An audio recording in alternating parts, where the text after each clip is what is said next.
Representative Adam Smith from the great state of Washington. Congressman Smith, good to have you. Now, Congressman Smith, we have been talking about it all day long. I've got to ask you about it. Biggest mistake that was made in the 2004 convention is not attacking George Bush enough. Amen. All right. Are we going to fix that over the next 3 days? I hope so. We are certainly, there's a whole bunch of us walking around telling them that they have to fix it. You have got to make the case against the guy you're running against. You have to.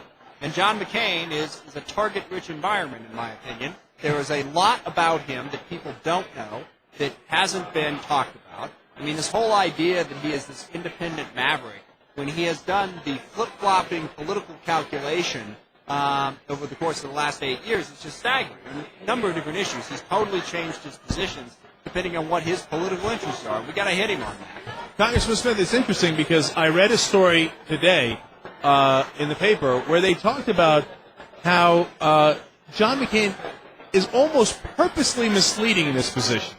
He says both sides of an issue. Absolutely. For example, in 1999, he said, "Oh no, I wouldn't overturn Roe versus Wade, and I think it's too late for that, and then that would lead to illegal abortions." And then the very next day, in that instance, and then for the next 8 years, he said, "No, I'm adamantly pro-life." So now, if he wants to appeal to Hillary Clinton voters, he goes and says, "Oh, look at my 1999 statement." If he wants to appeal to evangelicals, he says, "Look at my statement from yesterday." So, how do you get a politician that purposely has statements on both sides meant to confuse the voters into thinking that he's whatever they want him to be? You hit him for precisely that. I mean, something I learned a long time ago working on political campaigns, even before I got elected, is go after your opponent's strength. Don't let it stand. Or I should say go after your opponent's perceived strength. His perceived strength is he's independent, he's a maverick. But that simply doesn't back up the record. You hit him on it. You say this guy is unprincipled in his approach to policy issues. He changes his mind to suit the purposes. You don't know where he stands, and you don't know what he's going to do. And there are numerous issues. Certainly on the tax cuts, he was against them when he was running against George W. Bush, voted against them, and now he's for them. On immigration, he crafted a comprehensive immigration reform bill and then decided when he was running for president that it was unpopular and goes around saying he's opposed to his own bill, the very bill that he created. You just got to hit him on that every single time to show that he doesn't have the consistent positions he claims to have. I wish there was a word for it. I wish that in politics somebody had come up with a word like that. Oh, wait a minute. How about flip-flop? How about it? So, do the Democrats have any reservation about using that word on John McCain? Or I don't. I can't speak for all of them, but I'll tell you what. I've talked to a lot of Democrats this week who have said the number one thing they think we need to do is sharpen the message. We're right on the issues. We're right on energy. We're right on health care. We're right on Iraq. We're right on foreign policy. We got to make the case. And what the Republicans are doing is they're doing character assassination. They're trying to tear down Barack Obama's character because they know they're not right on the issues, and we have got to fight back. Well, we're talking to Congressman Adam Smith, and Congressman, here's the thing. I was reading about a new level of attacks that the McCain is going to run against Obama, new smears.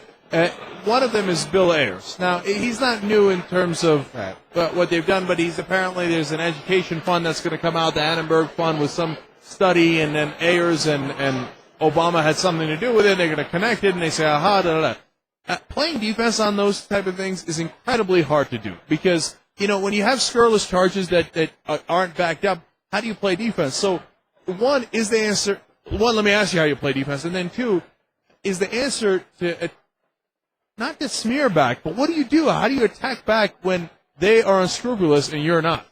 You hit back, and you hit back fairly. I mean, there's nothing, you can run a very fair, respectful, honest campaign, okay, and attack your opponent for positions they have held and things they have said. The way to do it, you can't, do an endless dissembling, responding to every attack that comes at you and explaining. You hit back. It's just that simple. They run that ad. Don't run an ad saying, well, that's stupid. He didn't have any relationship with Bill Ayers. It's way blown out of proportion. It's not what they're saying is. No, you go back and say, pick an issue. John McCain on the economy. John McCain has admitted that he doesn't know much about the economy. He claims he's for alternative sources of energy now. He's been a senator for 30 years. He's done nothing to make that happen. nothing to increase energy efficiency and get us off of our dependency on oil, and he's a steadfast supporter of George W. Bush's energy policy. But here's the problem, Congressman. The Republicans are willing to always fight dirty. And by dirty, I mean actually Sure. without scruples. Right. Okay? And they know that Barack Obama isn't connected to Bill Ayers. They Right. know it's not like if Barack Obama becomes president, he's going to be like, hey, Bill, what should I do with the economy? Or what should I do with education? Or what should I do about national security? Right. They know that. But they're willing to do those smears. Democrats appear not to be willing to do that. And I don't have a problem with that. No, neither do I. But so that creates an unbalanced playing field almost always. How do you get beyond that problem?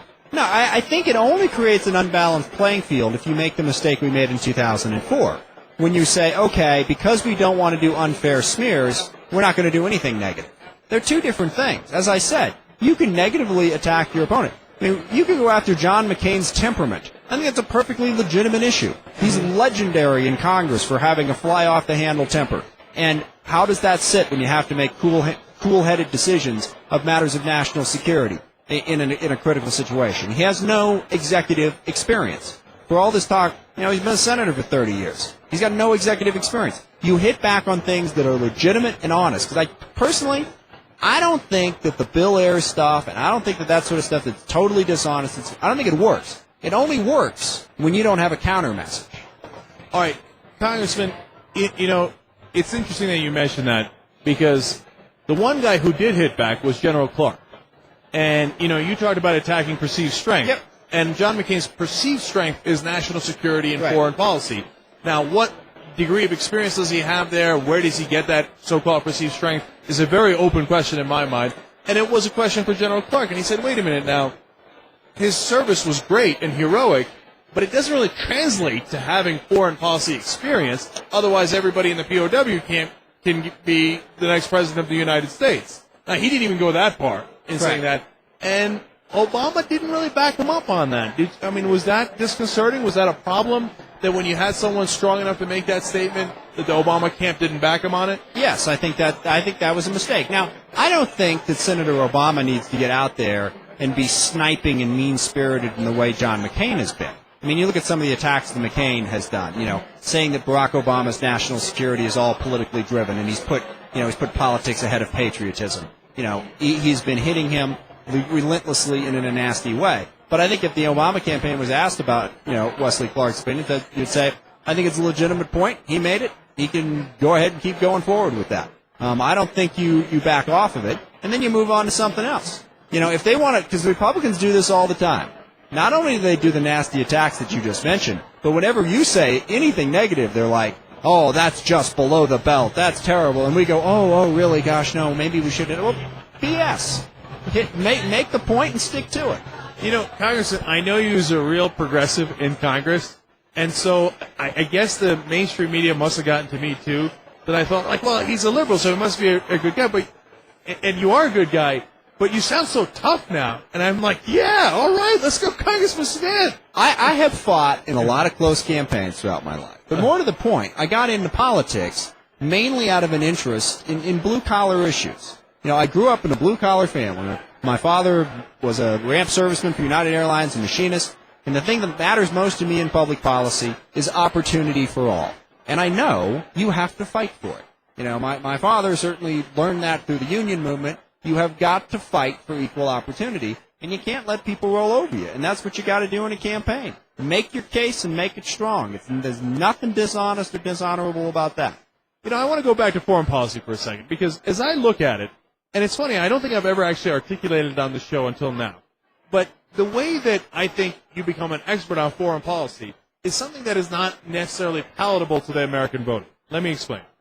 I think you study, and I think you understand the different ethnicities within Iran, and you talk to the experts, and you figure out, hey, would a military solution work in Iran, or should it be a diplomatic solution? And if it's a diplomatic solution, what carrots should we have? What sticks should we have?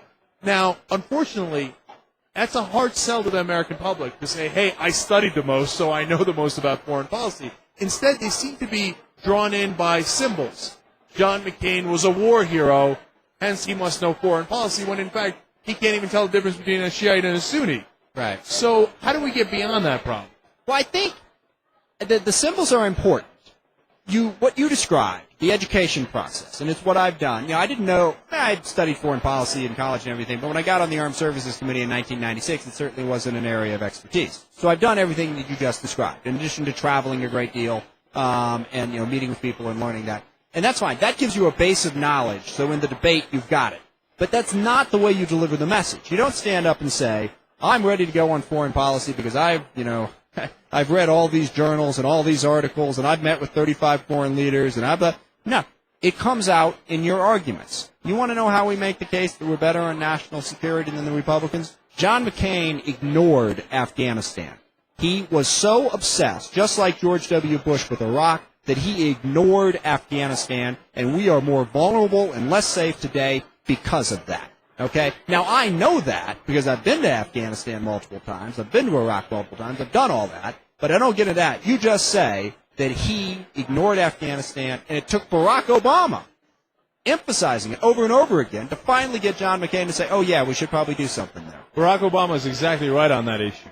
But is he tough enough to say John McCain made this country weaker by ignoring Afghanistan? I think he is, and I think he will be, because I'll tell you something I've learned about Barack Obama, and I was one of the first members of Congress to support him. I've been with his campaign. He gets better every time I see him. He learns. He understands how to deliver a message. He has succeeded at delivering a message on the community level, the legislative level, U.S. Senate, and certainly winning the Democratic nomination. And he understands the necessity of that. And the whole team around him, you, me, everybody else who wants to get Barack Obama elected, has got to drive those points home as often as possible. Here, certainly, you talk about what Barack Obama is going to do, but don't let John McCain out of this conversation. This is a guy who's got a bunch of problems in terms of his leadership ability, in terms of his policy record, and we need to hammer it home to the American people. You don't want John McCain running this country on the economy, on national security, on energy, on health care, on all of the issues that are most important to us. This guy has a very poor record of delivering. We're talking to Congressman Adam Smith from Washington. Congressman, we talked a lot about foreign policy. On domestic policy, what do you think should be either A, the principal focus, or, two issues where I know they're all important. Absolutely. But where do you concentrate politically to get the most bang for your buck? Number one, we as Democrats, and Barack Obama specifically, we have a plan to get the American economy moving again. We recognize the failure of Bush's economic policy, how hard hit the middle class is, paying more for health care, for energy, for education, for housing while their wages go down. We have a plan to fix that. We believe policies need to be changed. We don't agree with John McCain when he says that the economy is doing well and that things are just fine. We have a plan for change. That's number one, and that's a message point. I recognize that. As far as the substantive issues that I would emphasize, I think the biggest two are energy and health care. We're paying too much for energy, too much for health care. It's a huge competitive disadvantage. We will get a better, more cost-effective plan in both those areas with Barack Obama president than we will with John McCain. All right. I have others, but you said two, so I'll stick to those two. All right, there you go.